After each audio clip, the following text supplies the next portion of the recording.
తులసీదాసకృత హనుమాన్ చాలీసా అర్థం ఇప్పుడు తెలుసుకుందాం.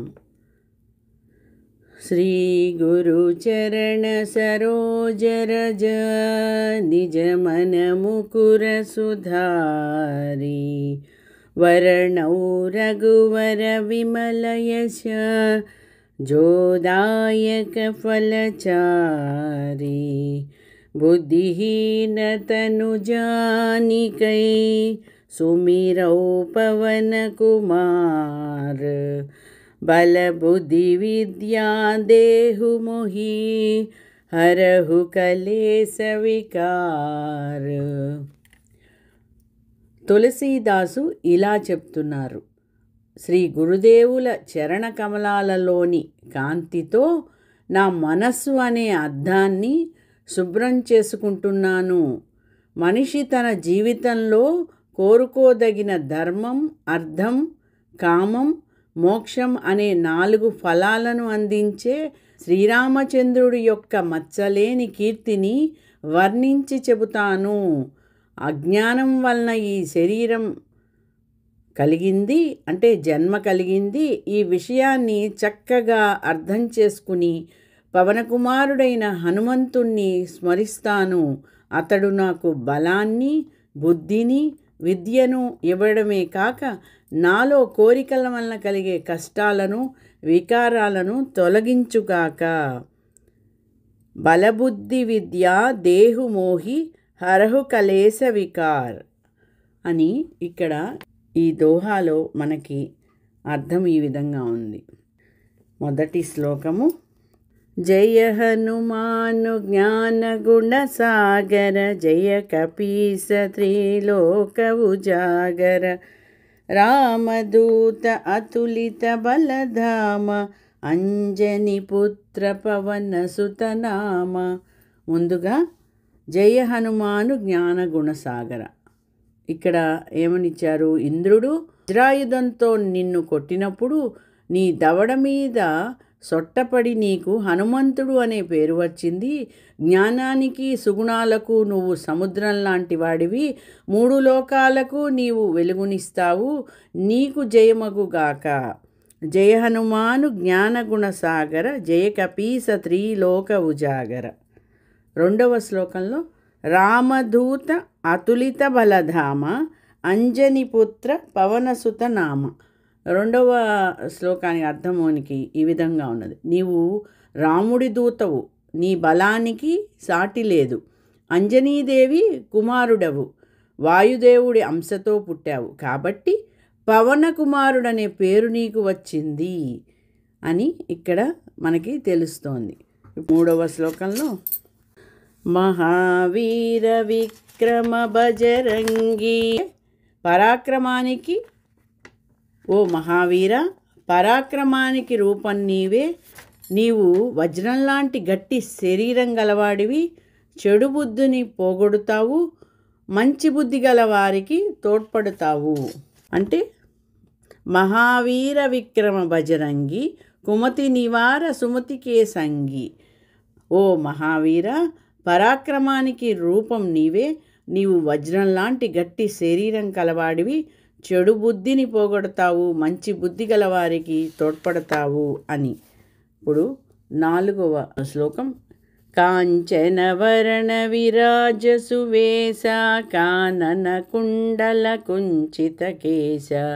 4. నీ శరీరం బంగారు వర్ణంలో ఉంటుంది. మంచి వేషధారణతో ఉంటావు. చెవులకు కుండలాలను ధరించావు, జుట్టును ముడివేసుకున్నావు. కాంచనవర్ణ విరాజ సువేశ కానన కుండల కుంచిత కేశ అని దీని అర్థము ఈ విధంగా ఉన్నది. ఇప్పుడు 5వ శ్లోకం. హాత వజ్ర ఔర్ధ్వజ విరాజై కాంతే ముంజ జనే ఊసాజై. చేతిలో వజ్రాయుధం లాంటి గదను ధరించావు. 2వ చేతితో ధ్వజాన్ని ఎత్తి పట్టుకున్నావు. భుజం మీద జంధ్యం ధరించావు. ఇప్పుడు 6వది.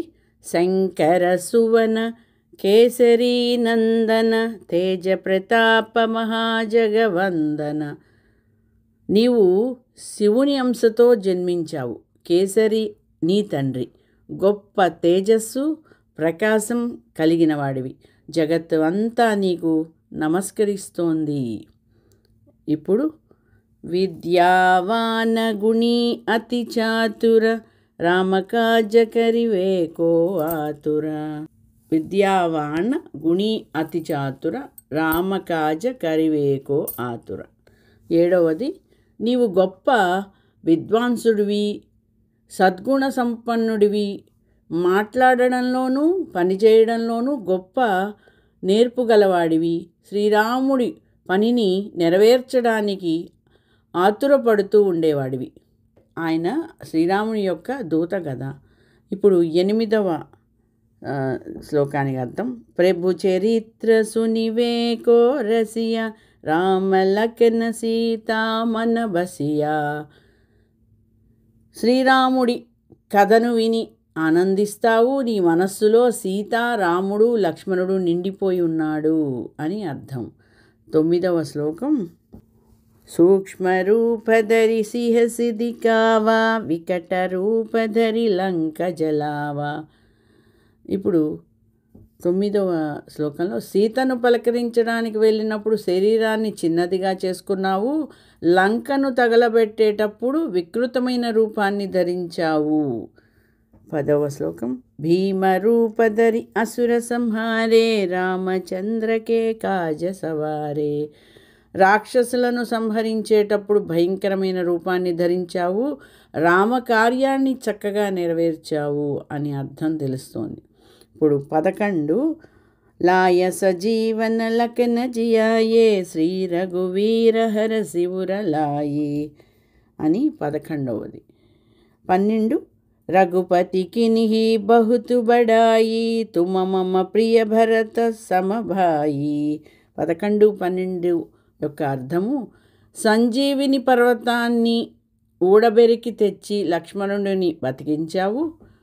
రాముడు ఎంతో సంతోషించి నిన్ను తన హృదయానికి హత్తుకున్నాడు. శ్రీరామచంద్రుడు నిన్ను గొప్పగా పొగిడి నీవు నాకు భరతుడితో సమానము అని చెప్పాడు. తుమ మమ ప్రియ భరత సమభాయి అని, భరతుడితో సమానం అని చెప్పారు. సహసవదన తుమరో యశ గావై అసకహి శ్రీపతి కంట లగావై. నీ యశస్సును 1000 నోళ్ల కొనియాడి నిన్ను కౌగిలించుకున్నాడు. ఇప్పుడు 14, 15. సనకాదిక బ్రహ్మాది మునీస నారద శారద సహిత అహీశ యమకు బేర దిగపాల జహాతే కవి కోవిద కహి సకే కహాతే. 13, 14 ఈ విధంగా ఉంది. నీ యశస్సును 1000 నోళ్ళు కొనియాడి నిన్ను కౌగిలించుకున్నాడు. 14, 15. మరియు మహర్షులు, సనకుడు మొదలైన మహర్షులు, బ్రహ్మ మొదలైన దేవతలు, మునీశ్వరులు, నారదుడు, సరస్వతి, ఆదిదేవుడు, యముడు, కుబేరుడు మొదలైన దిక్పాలకులు, కవులు, పండితులు ఎంతమందైనా నీ గొప్పతనాన్ని ఎంతవరకు గానం చేయగలుగుతారు? తుమరో మంత్ర విభీషణమాన లంకేశ్వర భయ సబ్ జగజాన. 17. నీవు అంటే 16. తుమ ఉపకార సుగ్రీవహి కిన్హ రామ మిలాయ రాజపద దినహ. నీవు సుగ్రీవుడికి రాముడికి స్నేహాన్ని కుదిర్చి సుగ్రీవుడికి రాజ్యం లభించేలా చేసి అతనికి మహోపకారం చేశావు. 17వ శ్లోకం ఈ విధంగా ఉంది. తుమరో మంత్ర విభీషణమాన లంకేశ్వర భయ సబ్ జగజాన. నీ సలహాలను పాటించి విభీషణుడు లంకకే రాజు అయ్యాడు అన్నది జగమెరిగిన సత్యము. లంకేశ్వర భయ సబ్ జగజాన. 18. యుగ సహస్ర యోజన పరబానో లిల్యోతాహి మధుర ఫలజాను. 18. 2000 యోజనాల దూరంలో ఉన్న సూర్యుడిని చూసి అది ఒక పండు అనుకొని సులభంగా ఎగిరి అందుకున్నావు. 19. ప్రభు ముద్రికా మేలిముఖి మాహి జలదిలాంగే అచర జనాహి. ప్రభు ముద్రికా మేలిముఖి మాహి జలదిలాంగే అచర జనాహి. నీవు రాముడి ముద్రికను తీసుకుని సముద్రాన్ని దాటితే అందులో ఆశ్చర్యపడవలసిందేముంది అని అర్థం. 20వ శ్లోకం. दुर्गम काज जगति के जेते సుగమానుగ్రహ తుమరే తేతే. నిన్నే ఆదర్శంగా భావించి పనిచేసే వారికి ఈ ప్రపంచంలో కష్టమైన పనులన్నీ సులభమైపోతాయి. 21వది రామదువారే తుమరకువారే హోతనాజ్ఞ బినుపైసారే. 21 నువ్వు శ్రీరాముడి ద్వారపాలకుడివి, నీ అనుజ్ఞ లేకుండా ఎప్పుడు ఎవ్వరూ లోపలికి వెళ్ళలేరు, రాముణ్ణి దర్శించలేరు. 22 సబసు కలహై తుమ్హారీ శరణ తుమ రక్షక కాహో కో డరనా.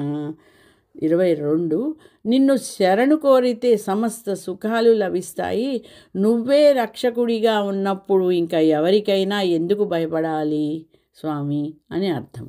23 ఆపన్న తేజ సంహారో ఆపై తీనో లోంకహాంకతే కాంపే. నీలో ఉన్న గొప్ప తేజస్సును సంభాళించుకోగలిగిన వాడివి నువ్వు. ఒకే ఒక్క కేక వేస్తే 3 లోకాలు వణికిపోతాయిట. తీనోం లోకహాంకతే కాంపే. 24 భూత పిశాచ నికట నహి ఆవే మహావీర జబ నామ సునావై. 24 అండ్ 25 నా సైరోగ హరై సబు పీరా జపత నిరంతర హనుమత వీరా. ఓ మహావీరా, నీ పేరు వింటే చాలు భూత ప్రేత పిశాచాలు అన్నీ పారిపోతాయి, నీ గురించి ఆలోచిస్తే అన్ని రోగాలు తొలగిపోతాయి అని 24, 25 ఒక అర్థము. 26 సంకట సే హనుమాన చుడావై మన క్రమవచన ధ్యాన జోలావై. మనస్సుతో మాటలతో ఎవరు హనుమంతుడి గురించి క్రమం తప్పకుండా తీవ్రంగా ఆలోచించి ధ్యానిస్తారో వారు నీలాగే అన్ని కష్టాలన్నింటినీ దాటగలుగుతారు, ఆ కష్టాలన్నింటినీ దాటగలుగుతారు. 27 సబ పర రామ తపస్వి రాజా తినకే కాజ సకల తుమ సాజ. రాముడు రాజులందరికీ తలమానికం లాంటివాడు, తపస్సు చేసుకునే వారందరికీ ఆయనే ప్రభువు. రాముడు పనులన్నిటినీ నువ్వు చక్కగా నెరవేరుస్తూ ఉంటావు. 28 ఔర మనోరజ జో కోయి లావై తాసు అమిత జీవన ఫల పావై. నిన్ను ధ్యానించేవారు దేనిని సాధించాలని సంకల్పించినా దానిని చక్కగా సాధించగలుగుతారు అని అర్థం తెలుస్తోంది. చారో యుగ పరతాప తుమ్హారా హై పరసిద్ధి జగతి ఉజియారా. 4 యుగాలలోనూ నీ ప్రతాపం నిలిచి ఉంటుందని అందరికీ తెలుసు, దాని చేత జగత్తు మరింత ఉజ్వలమవుతుంది. చారో యుగ పరతాప తుమ్హారా హైపర సిద్ధి జగతి ఉజియారా. సాధు సంతకే తుమరకువారే అసుర నికందన రామదులారే. 30 సాధువులను మంచివారిని నీవు రక్షిస్తూ ఉంటావు, రాక్షసులను చంపడం ద్వారా రాముడికి ఇష్టమైన వాడివి అయ్యావు. 31 అష్టసిద్ధి నవనిధికే దాత అసవర దీన జానకి మాత. 31వ అర్థము ఈ విధంగా ఉంది. 8 సిద్ధులను 9 సంపదలను ఇవ్వగల శక్తిని జానకీమాత నీకు వరంగా ఇచ్చింది స్వామి అని. 32 రామ రసాయన తుమరే పాస సదా రహో రఘుపతికే దాస. రామనామం అనే తీయని రసం నీ దగ్గర ఉంది, నీవు రాముడి కోసం ఎంతో శ్రద్ధతో పనిచేసే దాసుడివి తండ్రి. 33 తుమ్హరే భజన రామ కో పావై జన్మ జన్మకే దుఃఖ బిసరావై. 33 నిన్ను ప్రార్థిస్తే శ్రీరాముడు సంతోషపడతాడు, జన్మ జన్మల దుఃఖాలు తొలగిపోతాయి. అంతకాల రఘుపతి పురజాయి జహా జన్మ హరి భక్త కహాయి. నిన్ను కొల్చేవారు ఎటువంటి జన్మను పొందినా వారు హరిభక్తులనే పిలువబడతారు, తమ అంత్యకాలంలో శ్రీరాముని లోకానికి చేరుకుంటారట. 35 ఔర దేవతా చిత్తన ధరయి హనుమత సేయి సర్వసుఖకరయి.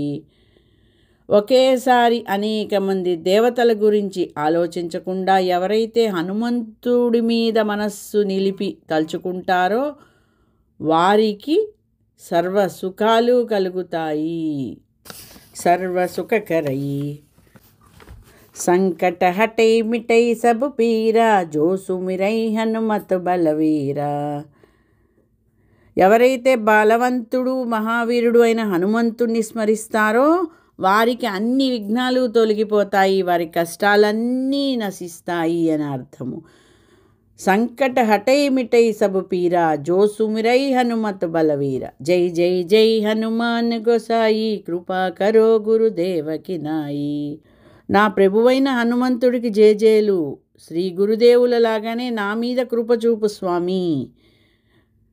ఎవరైతే ఈ హనుమాన్ చాలీస నా ప్రభువైన హనుమంతుడికి జేజేలు, శ్రీ గురుదేవుల లాగానే నా మీద కృప చూపు స్వామి. జై జై జై హనుమాన్ గోసాయి కృపా కరో గురుదేవకి నాయ్. యహ స తవార పాట కర కోయి చూటహి బంది మహాసుఖ హోయి. ఎవరైతే ఈ హనుమాన్ చాలీసను 100 సార్లు చదువుతారో వారికి అన్ని బంధాలు తొలగిపోయి సుఖాలు కలుగుతాయి. जो यह पढ़े हनुमान चालीसा होय सिद्धि साकी गौरीसा. తులసీదాసు ఈ హనుమాన్ చాలీసను పఠించిన వారికి పార్వతీ పరమేశ్వరుల సాక్షిగా తలపెట్టిన మంచి పనులు నిర్విఘ్నంగా నెరవేరుతాయి. తులసీదాసు అంటే హనుమాన్ చాలీసను రచించిన కవి ఎల్లప్పుడూ రాముడికి దాసుడే. ఓ నాథ, నా హృదయంలో ఎల్లప్పుడూ నిలిచి ఉండు.